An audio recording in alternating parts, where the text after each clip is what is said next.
been painting today. So, hi everybody.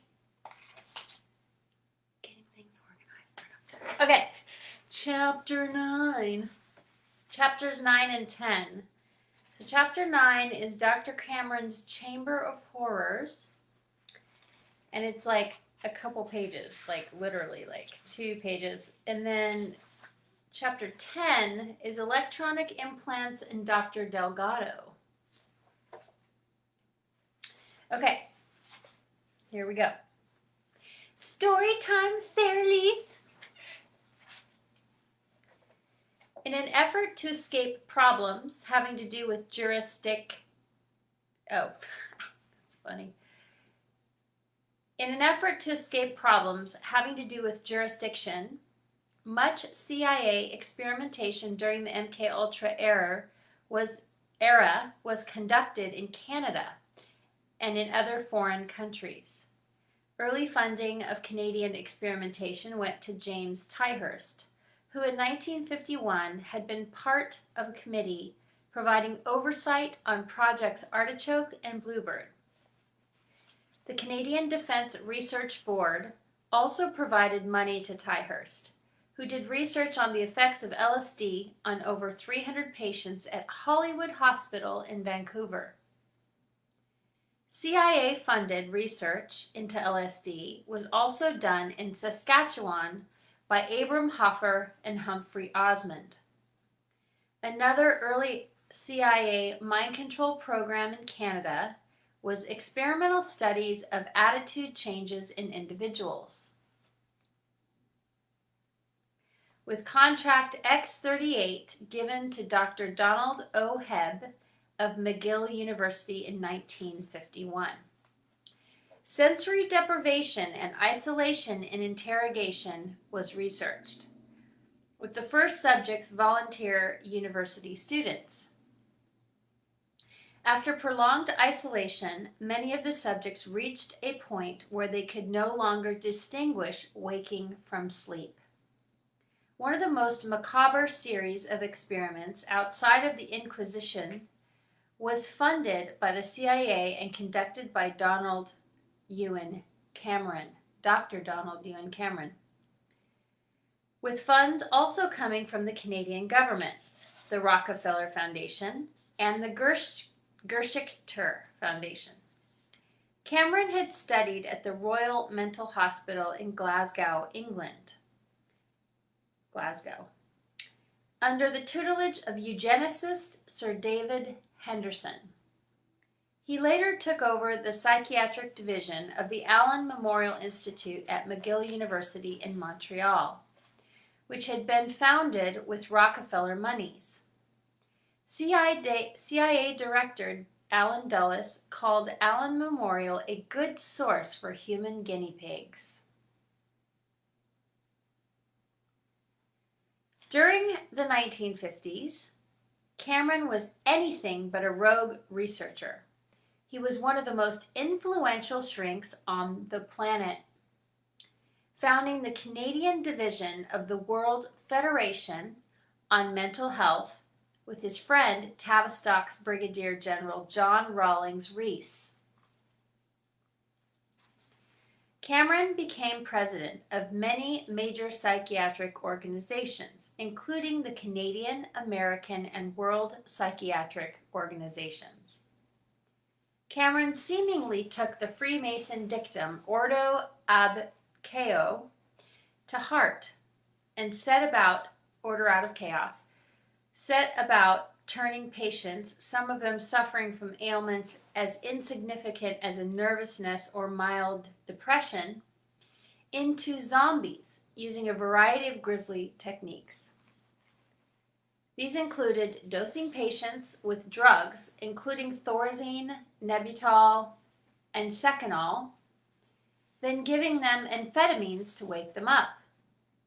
At that point, they would be blasted with electroshocks administered at voltages 40 times greater than what was considered to be safe by most practitioners of the time.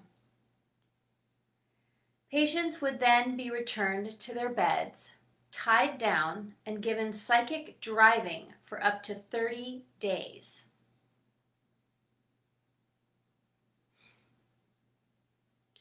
The repetition of recorded command signals with wording culled from their own psychiatric profiles.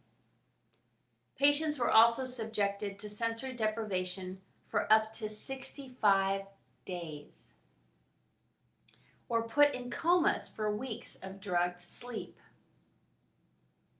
Cameron asked whether the behavioral patterns of adults could be erased by a psychological process that attacked neural patterns. Could adults be made theoretically patternless?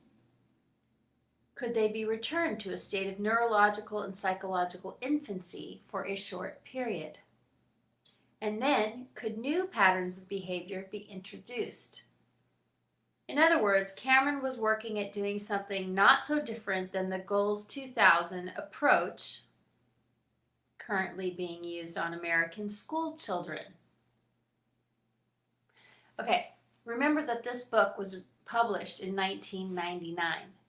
The Goals 2000 approach currently being used on American school children is directly related to what we call now Agenda 21 / Agenda 2030 / New World Order. Okay.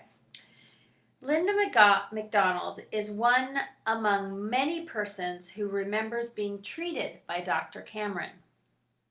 Her experience was described by Dr. Colin Ross in a lecture given to the 9th Annual Western Clinical Conference on Trauma and Dissociation in April of 1996.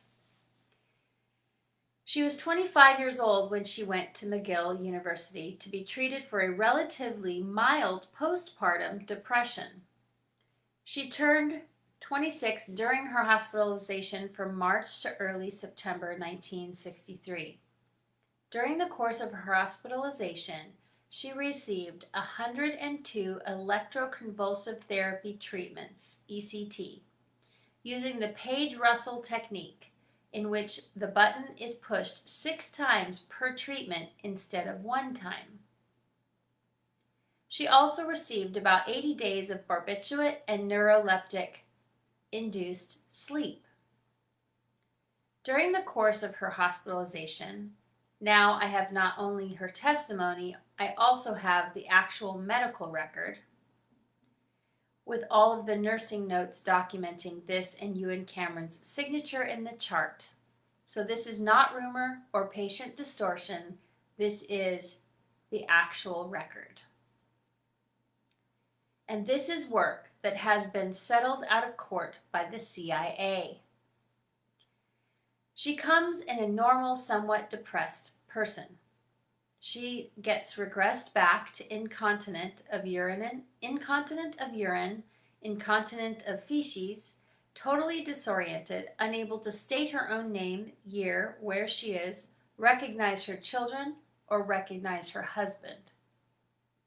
She gradually comes out of this. At the time of discharge, she is sent home to live with her husband and children, resume normal sexual relations with her husband. She doesn't know how to drive a car, read, cook, or use a toilet. Not only does she not know exactly what sex is all about, and she's not exactly sure who her husband is, she doesn't know what the concept of a husband is. She neuropsychologically pulls out of this over months. And several months down the road, she's at the point where a full-time homemaker has taught her how to scramble eggs. She was a fully competent housewife and mother before this. When her children go out to play on the street, she is unable to remember 30 seconds later where they are. So she puts a map of the neighborhood up on her wall and puts pins in the map to keep track of where her kids are playing. Otherwise, she goes into a panic and doesn't realize what's going on. Mary is another person who remembers being violated by brainwashing procedures under the hand of Dr. Cameron. She was born in Halifax, Canada in 1947, a short time after her father left the army. Her childhood was spent in Ontario, Canada. She recalls being taken from her home on a number of occasions for mind control experimentation. These experiments, she believes, took place in Upper New York State at the Uplands Canadian Forces Base near Ottawa, Canada. She says that these procedures took place in a building called the Playhouse. Here, Mary says, in a room with walls but without a ceiling, she received an electronic mind control implant through her nostril that was fixed behind her eyeball.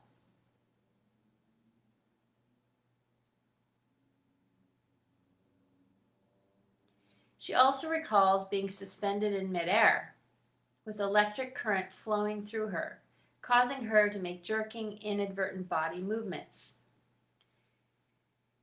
It was horrible because my head was conscious, but they made my body do things and I couldn't stop it. It was like being a robot. Mary also remembers having electroshock, being subjected to sensory deprivation experiments, being drugged, and being abused sexually.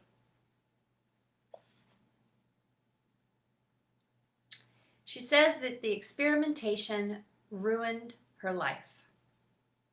A marriage at age 20 fell apart, and she has not been able to sustain a stable relationship since that time. In 1986, she suffered a complete nervous breakdown. In the 1990s, bits and pieces of memory involving hospitals and electroshock came back to the surface and encouraged Mary to investigate what had happened to her in her childhood. She went to the local library and checked out a book about the MK Ultra experiments that included pictures of you and Cameron. When she saw a photo of Cameron, a flood of memories of her mind control ordeal burst forth. She became hysterical and thought she was going to die. In 1991, Maclean's magazine reported that the Mulroney government had appointed a commission composed of a single lawyer, a defeated Conservative MP, George Cooper of Halifax, local to the regime that held the answer to his future, to investigate the claims of 9 victims of Dr. Cameron, 9 out of the hundreds that Cameron is known to have abused. Cooper recommended that each victim be given $100,000, but not, he said, due to any government wrongdoing, but as an expression of a collective sense of accountability for events that took place in good faith with ill effect.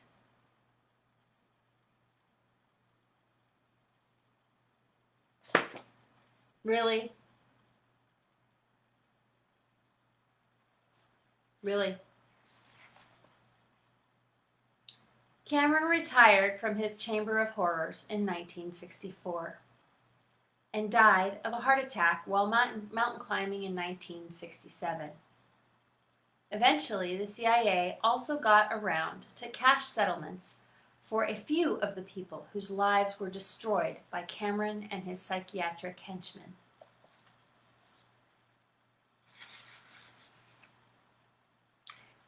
I'm not going to go into that right now. I'm not going to go into chapter 10 yet. I want to talk about chapter 9. Okay.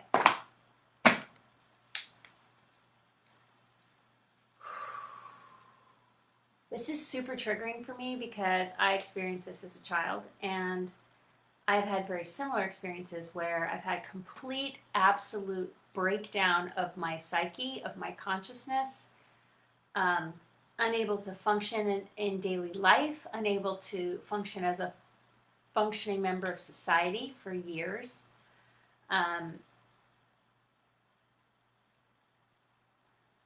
Relationships have eluded me, honestly.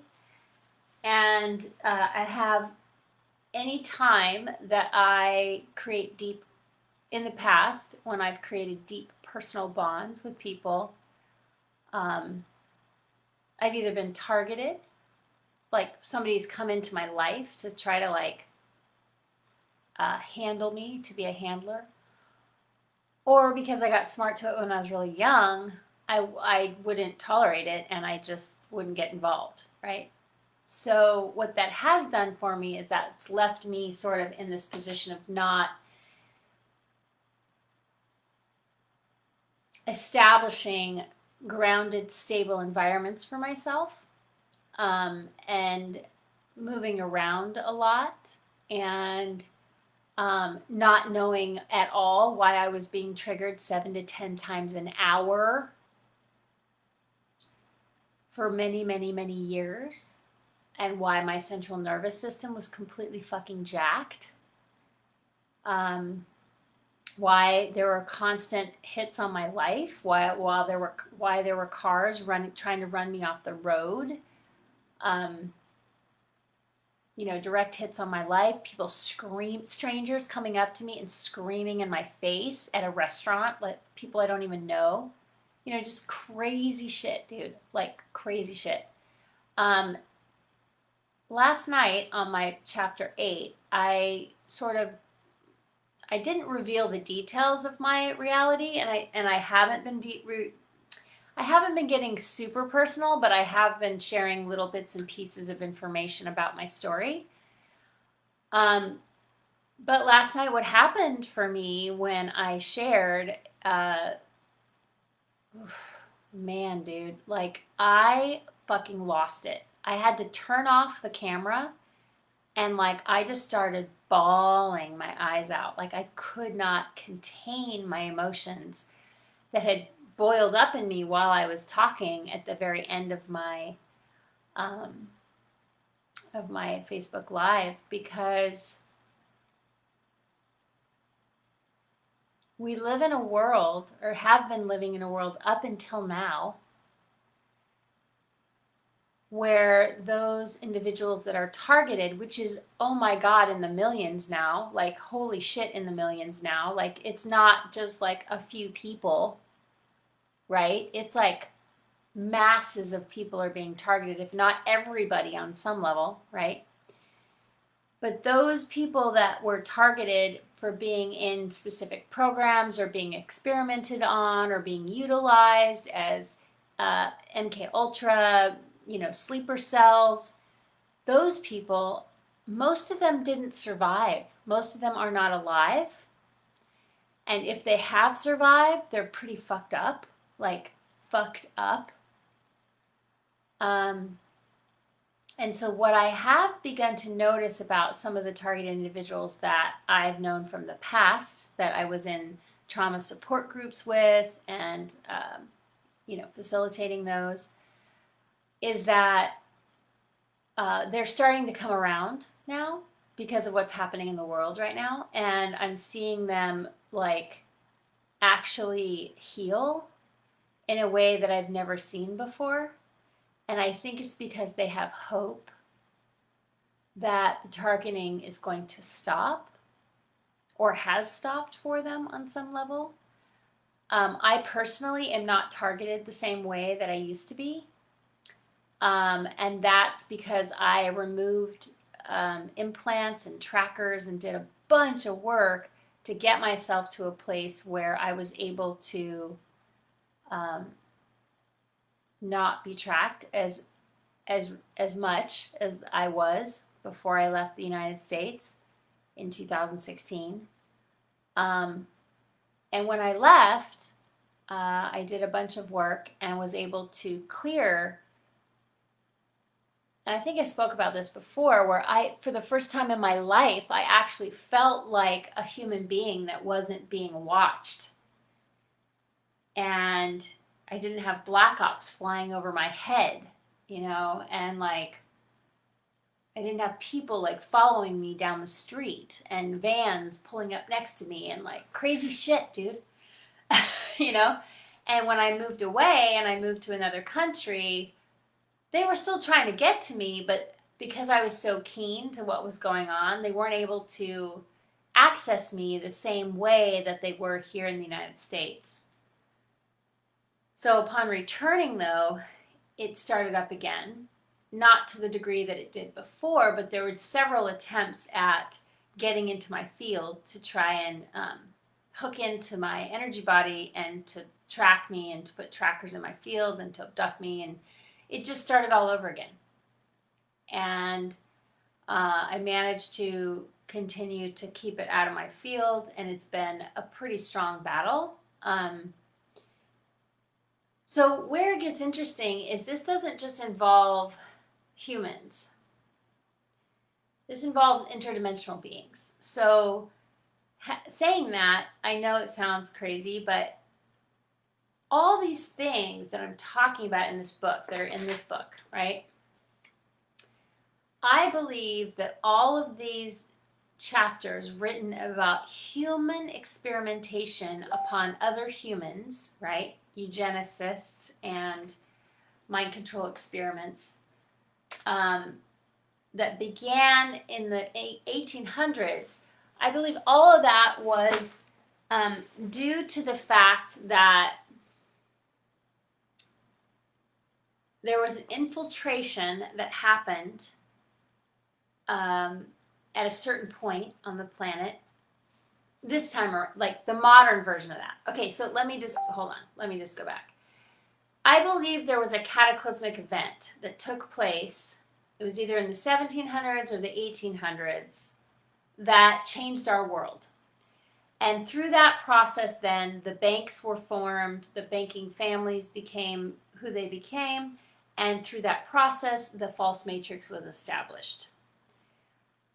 And because of that, they were able to have control and manipulation of the masses, okay, and to implement over time and infiltrate a mass control system that would not have been possible had there not been this cataclysmic event. Because prior to the cataclysmic event, there were these grandiose built buildings, there were these beautiful energies, and you could tell that the world was humming, that the world was vibrating and humming at a level that was absolutely magical, okay? And also, oh, hello. Hi. Little white mothy thing just flew by in my house. That's funny. So, moth medicine. And there's what's called the mud flood. And so this previous civilization, which now has been declassified by Vladimir Putin, actually, he released some classified documents in relation to Tartaria, which was the original like global civilization that was in existence at that point, until this, what I believe happened was the Carrington event in 1859, which was a solar flash, and what preceded was a mud flood, which then brought all the levels of the earth up, and it covered the first floor of these buildings. So these buildings are these massive buildings, and then the first floor is like, you can see the windows at the surface, like, and there's a whole floor underneath in the ground. And so it's all over the world. This is like this. So it's really fascinating. It's not just in like one place. There's like some in New Zealand. There's some in other, and so there's, so for example, in Olympia, Washington, there's a building, a stately, courtly building that looks like it was built for giants, that is now the judicial branch or judicial building, that has that same ornately designed columns and the whole thing. So my intuition has told me that the giants existed back then and walked among the people, giants, dwarfs, everything. Like it was just natural and normal that giants existed back then. And there's this knowingness about burning the people and covering everything up and starting fresh and starting over, and that they're trying to hide what really happened. So it's fascinating because we don't really know And what's interesting, if you try to go into the Akashic records to find this information, it has gatekeepers and it has levels of protection around it. It is almost virtually impossible to access. Okay, so the only way that we can access it, I mean, I'm sure somebody has, but I have not done enough really research to really to know for sure. Like I need to go in specifically again, like with someone else and like, hey, let's look at this. But I haven't done that. And there was another time period also between 500 and 1000 AD that was also like that, which had very little in the Akashic records. If anything, it's like the historical record of that time, and the Akashics is like wiped out. It's like a blank slate. There's like nothing there. Like it doesn't exist. It's very strange. But what I found in that 500 AD to 1000 AD time period was the Mayan collapse, which was fascinating because it came through me and it came through a natural occurrence in relation to having a vision and seeing someone else and something being triggered in me and a memory. So it was very personal to me personally. But what came from that was all the information about what's happening right now. Okay? And right now, what's happening is, which I started talking about last year, is at the Lion's Gate last year, a year ago at this time, was the raw transfer of power. The transfer of power into the hands of the ancient Shambhala warriors. And like the transfer of power happened back then, and it took until now to implement. It's still happening. It's still being implemented. So it's a process that we're in, but it is definitely a process that is spiritual in nature. It is physical in nature. It is financial in nature. It is it's like all the levels. Okay? It's a complete shift. It's the event that everyone's been talking about forever, and nobody knew when it was going to happen, and nobody knew how it was going to happen, but we've all seen it. We've all seen that it's going to happen. We just didn't know all the details of it. And partly that was because if we would have had that information at a very specific point, it was all organized and delineated in a very specific way, then it could have been hijacked, right? But because it wasn't, here we are. And it's happening now. So part of my experience was that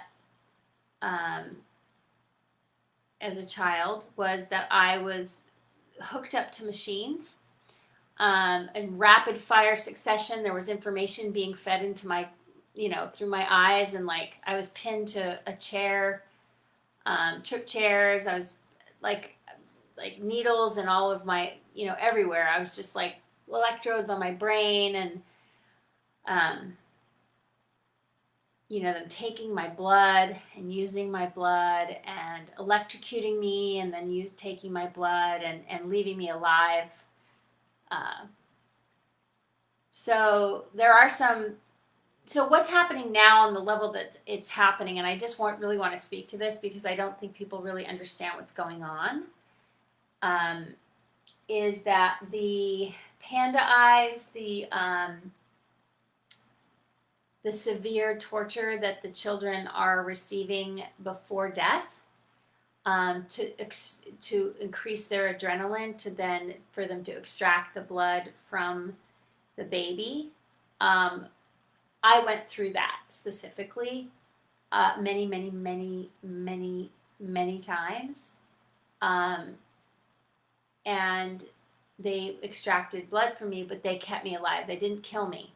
And it started when I was a baby, and it went through as late as 2008. And so for me, that was, 2008, 40 years of my life, I was being electrocuted. And so my nervous system, my central nervous system, and my temporal mesh, my time-space continuum was completely fucking jacked. Like jacked. And I was just rattled all the time and like still trying to function in the world and still trying to be productive and, you know, doing all of the things that I could possibly do to take care of myself. And it was never enough, right? Because my core foundational minerals in my body had been depleted so far. And like I had all these viruses in my body. And um, the other part that was interesting is that I was being inoculated for all like H1N1, West Nile, like all of these viruses were in my body, and I was measuring for them and being tested for them. When I finally started, you know, doing tests and figuring out what had happened, I had formaldehyde in my bone marrow. I had formaldehyde in my ovaries. You know what I'm saying? And that was very specific to a specific program that I experienced. And the formaldehyde in my bone marrow was from being out in space and having time travel experiences as well. And so this has all been like, I've done a lot of work to figure out all the details of what I've been through, and there's still more, you know. And fortunately for me, I had one person in my life who had been a medic, who had been a paramedic, and had the understanding and awareness of what needed to happen. And I was triaged and brought back to life because I had a direct hit on my life. A very large direct hit on my life in 2014. And it almost killed me. And fortunately, I was able to save myself. And no thanks to, you know, any hospital. So I've managed somehow to stay out of the hospital all these years, and every time I've been to the hospital or every time I went to the emergency room, anytime I had anything like that, I would avoid it like the plague unless it was absolutely necessary or unless somebody told me I had to go, because I used to give my power away like that and let people tell me what to do. And the last time it happened, I went to the emergency room and they diagnosed me with cancer in the emergency room. And I was like, yeah, no. Okay, bye-bye. And I like left and they were like, you can't leave. And I was like, watch me. You know, and I like walked out and left, and I then went and took full responsibility for my health. At that point, I was like, okay, I've been diagnosed with cancer. I know that something's wrong with me. I know something's going on with my body. So I went 100% raw vegan for 7 years. I went cold turkey. I did a full cleanse. I did a huge cleanse, and I went into 100% raw vegan existence. And I kept that going for 7 years, and it was really, really hard.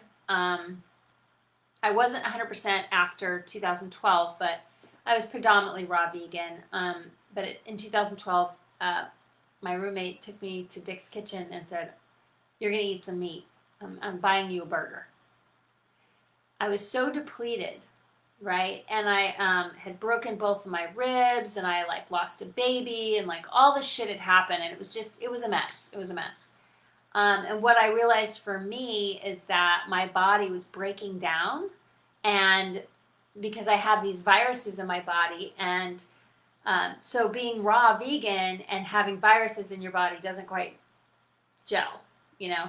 And I had to completely do a core health rebuild program with homeopathics and cell salts and like bring my body back to stasis, to homeostasis, to a place where I could actually have energy and function and be strong enough to then back out the viruses out of my system. And so that was a long process, and it took a solid 6 months of like doing all these protocols to bring myself back to a place where I was actually strong enough to then do the next level of it, which was to back out these viruses out of my system. So I did some of that.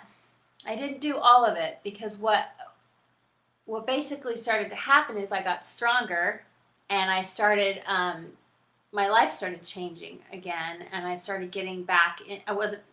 I was homeless at that point. Like, I was literally doing all this homeless in Portland, like all these protocols, staying with a friend, like, and moving around, and like no car, and like storage unit, and like just, it was fucking nuts, you guys. Like, it's crazy. I keep saying fucking nuts tonight, but whatever. Um, and so for me, it was really important that I find my grounding rod, and I find a way to ground into a place that felt safe for me, so that I could function and so I could get back to my life, because I had been so just completely disoriented and out of sync with my reality for so long. So it took a while, and it wasn't really until 2016 when I left the United States and was traveling that I was actually able to dismantle all the trackers and all the implants and the things that were affecting me the most out of all of those things in terms of targeting. Because while all this was happening, I was still being targeted, right? So it was like, no matter what I did, I would get slammed, right? And then something else would happen, and then I would get, so it was just a non-stop barrage of targeting, right? And I held strong through it, throughout the whole situation, but it was rough, man. It was so difficult, and so I finally got my footing in England, and that was in 2016, 2017. I went back 2 winters in a row, and I lived there. And where I lived was Glastonbury, which is where all the ley lines of the earth go into this hill called the Tor. Like, literally, all the ley lines of the earth, they just all cross, and they all merge in this hill with a tower on top of it. In Glastonbury, England, which is called Avalon, the original Avalon from, the myths, quote unquote, that the myths of Avalon, right? So the legend of Camelot and all of that. So it's actually not a legend. It's actually real history. And a lot of people, they made it up so that it made it look like it was a myth or a legend. But in fact, it's actually real. It's 100% real. So I was living 10 miles away from Camelot, literally. King Arthur's Camelot. And so I did a lot of exploring, and I got to see the history, the deep history of the United Kingdom and the UK, and all the levels of energetics that had happened there, and how they were controlling the world, and all of those levels, right? London.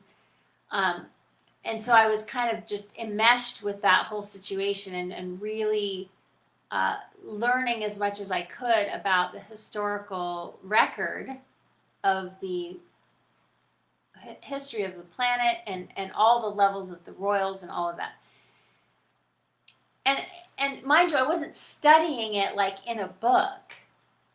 I was living it on the land, right? Which is very different when you have an experience, right? And then through that experience, you discover information. And then you go and you look it up. And then you figure out and put all the pieces together. So I was just listening deeply to what the land was telling me, and to what spirit was showing me. And I was asking to be shown what was going on, so that I could get a good handle on it from my personal intuitive reflection of it, rather than reading it in a book and going, oh, well, this is what happened, And then what I would do is I would go and research whatever I had experienced to see if it even existed anywhere, right? I'd start looking things up and looking for information, and see if I could find something about what I had experienced. And 9 times out of 10, I kid you not, there was no information. There was the historical record, right? But none of the intuitive information that I got about the actual true series of events was written down. None of it. It was all hidden. So what I was getting was the hidden history of England and Eden which is in that northern region. And I was getting all the levels of how the ley lines connect to each other. And, and I also lived in Greece during that time. So I lived in Greece, France, and England, Jamaica, Canada for a minute. So I was living in all these different countries. Oh, and I lived in Barcelona for a while. I was in Berlin. I went to over 13 countries, and I would live in certain places. Like I lived in Greece for 3 months, and I traveled around on the ferries to different islands, and I experienced all these levels of information and worked with the planetary grid. And I was getting to the point where it was like boom, boom, boom, boom, boom, boom, right? And that is when in 2018 it was like like get her back. It was like a panic moment went off with them, and them being the whoever they are, right?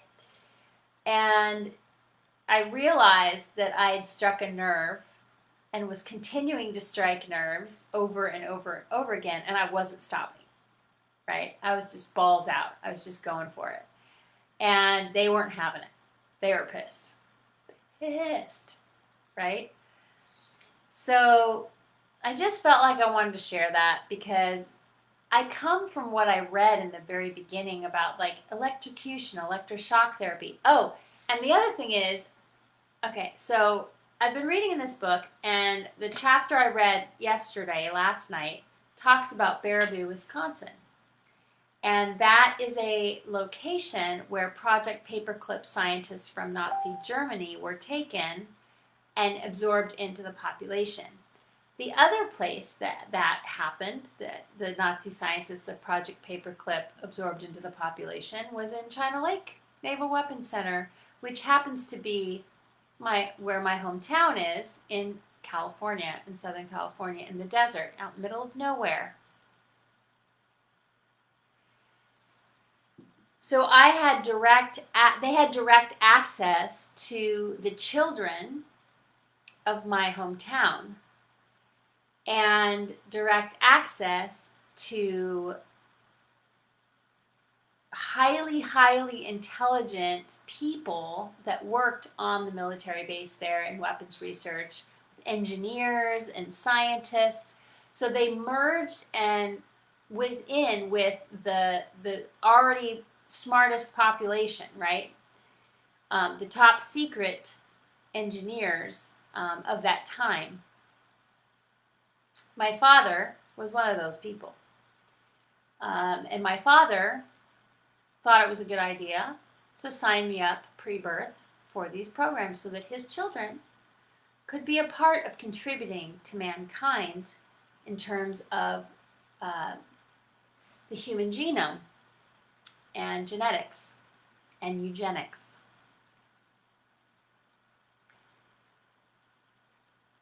So there was a program, which I can't find any information on, but I've seen one article about it through Alfred Lambermont Weber a long time ago, but I haven't been able to track it again. And it was sent to me by Laura Eisenhower, called the Super Baby Program. And it was in 1972. And I was actually signed up for that, as well as the Human Genome Project. And I don't normally tell people the information that personal about what I was involved in because, quite frankly, it's risky.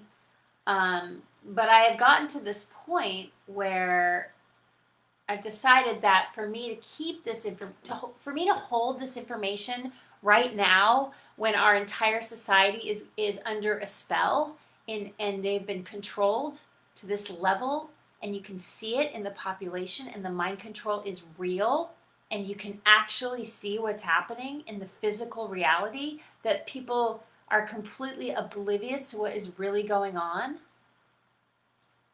I can't hold my tongue anymore. Like, I can't not say something, right? I'm just at that point where there needs to be a level of understanding of what has been implemented over a long period of time in the population. I mean, we've seen it with false flags. We've seen it with, so many false flags, right? And these false flags are utilized to harvest what is called loosh. And loosh is like the, what do you call it? Loosh is the byproduct of fear, of danger, fear, fight or flight, adrenaline, and it's an energetic off, but it's negative, right? It's usually negative. And sometimes they use positive situations also, like global mass meditations and things like that. So the thing is that these beings, these interdimensional beings, have infiltrated the population on so many levels. Because they've been able to infiltrate all of our society, like in every aspect, every walk of life. So the New Age community is hijacked. Every community, every societal community subject matter has been infiltrated by one or two humans that are hosted by an interdimensional being that then harvests the energy of that particular population or community, right? And so as they infiltrate and get deeper and deeper and deeper into the population, they have a stronger level of control over the outcome of the consciousness of that particular group of people. And so in this book, I was in the previous ones, I was reading about like Jonestown and Waco, Texas, and all of the different ways that these operatives and these sleeper cells were placed into a group, and then these murderous operatives were placed into the group, and then there would be a whole group of people that would then die or go through this false flag event or this situation. Recently, I saw some footage from Germany, I believe it was. Germany. Yeah, I believe it was Germany. It was really fascinating. It was actually during this whole pandemic. I saw this information where there was an accident of some kind, and it was like, the Blue Angels were flying over or something like that, right? And they had a crash. And these planes crashed, and then there were all these like reptilians and like Dracos and like little grays, and like it was all filmed. Okay, and it's really hard to find because I don't actually know, I can't remember the name of the accident. God, that's going to bug me now. And I believe it was the 50s. No, sorry, it must have been the 70s or the 80s. I think it was actually the 80s that this happened. And it was a big event. There was all these people there, and you see there's these tents that got set up, and like these medical tents or whatever, and like in the medical tent you can actually see that there's a gray laying on the table behind. There was somebody that came in with the camera, and then in the background you can see this gray laying there who's awake and alive, right, who had been injured. And then you see another scene where there's this I don't know why I'm talking about this, I'm totally tangenting, but just to say that interdimensional beings are real and they can manifest in the physical, okay? And what people don't, some Christians would say they're demons or fallen angels or whatever. There are so many different factions at this point that there's new beings that are showing up all the time.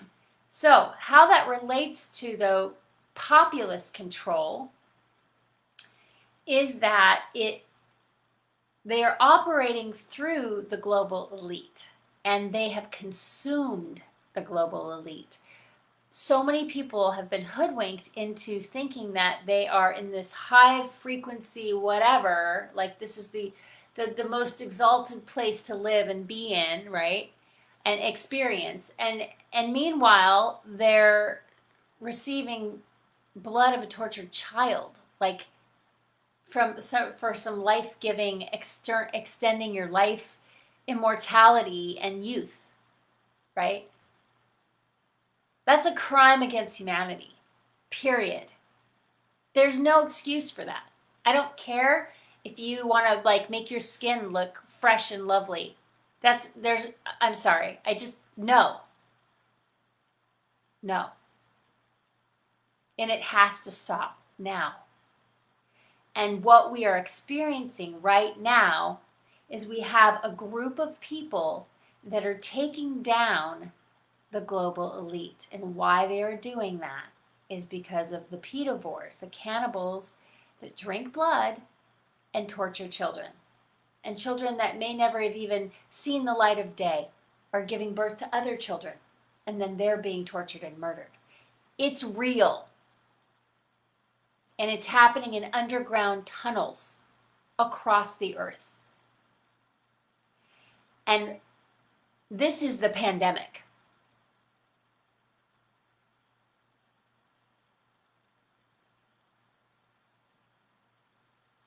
There are people like me that have survived this. There's a lot of people on the planet that don't even know what they've been through. Their minds have been swiped. Their memories have been erased. You could be one of them. Think about it. Let that sink in.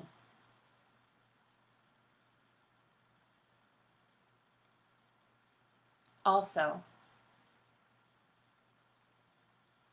soul contracts are up. They are no longer able and have no jurisdiction to own any souls on this planet. They've been put on notice, and the more they disobey that particular thing, the worse it's going to be for them. This is very serious, you guys. We're in a spiritual war for our souls. We're in a battle to the death for our souls right now. I cannot stress that enough. We need to stop putting energy, directing negative energy towards anybody specifically. We need to stand in our sovereignty. That is the prime directive right now. Centered and grounded in the frequency that we want to create and move forward into. Move forward within our consciousness. While being fully present and available to witness the darkness. And taking care of ourselves in every possible way. So that we can breathe through this and ride the wave, because we're nowhere near finished.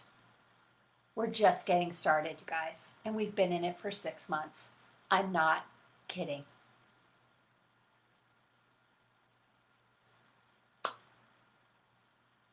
Breathe, ground, take care of yourself, drink tons of water, get outside and get the sun on your face. At least get the sun on your face. Take some time to breathe fresh air. It is warm outside. Some of you are probably in states that are open. I'm not in one of those states. I mean, it's open, but it's not really open. We have an emergency order for mandatory masks, and we have riots going on in downtown and now up in the East Precinct. We have destruction of property. And people screaming at cops, threatening to kill them. It's madness. While we are at stay at home and we're required to wear a mask to walk out of the house. Really? The mind control is real, you guys. And so I just want to say to you, I am here with you. I am in this with you. I am on the front lines of this. I know what's going on. I'm doing my best to keep up every single day, probably like everybody else. There's so much information coming down the pike. But what I recommend is just to sit back and observe and allow yourself to receive all the other, as much information as you can from both sides of the game, right? We don't want to just be on one side. We don't want to be like all mainstream media, like fear, bad, dark, blah, blah, blah. We need to be over here also to see the good things that are happening and where we are going with the global financial reset, with the battle of good and evil, and the good is winning. And we're going into a golden age where right relations will be the talk of the day, and they will be real, because other things will not be tolerated. Okay? Freedom for all lives. They all matter. The children matter. The soldiers matter. The nurses, the cops, the firemen, they all matter. The people of color, they all matter. White people, they matter too. We all matter. The animals matter. Our oceans matter. Our rainforests matter. The blood of the earth matters.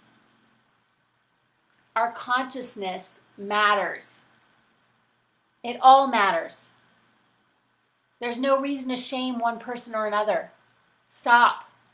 Please. Get real. Come on, man. We don't have time for that shit.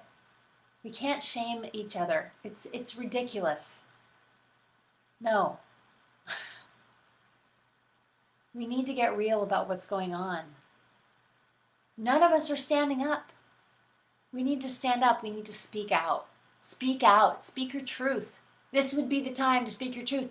And it doesn't matter how anybody responds to you and whether they say you're crazy or not. You're speaking your truth. And you see it, and you know what's happening, and you know what's going on. I know you do. And if you don't, do the research and find out and wake the fuck up, because we do not have time for this anymore. Seriously. My God. This book is evidence of that. Read it. What does it say?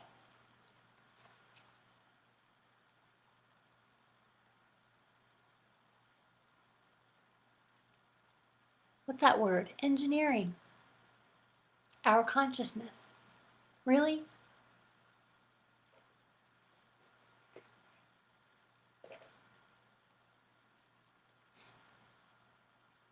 Not on my watch. Not anymore. We're done with that. And I know you're with me on this one. I can feel it right now as I'm talking to you guys.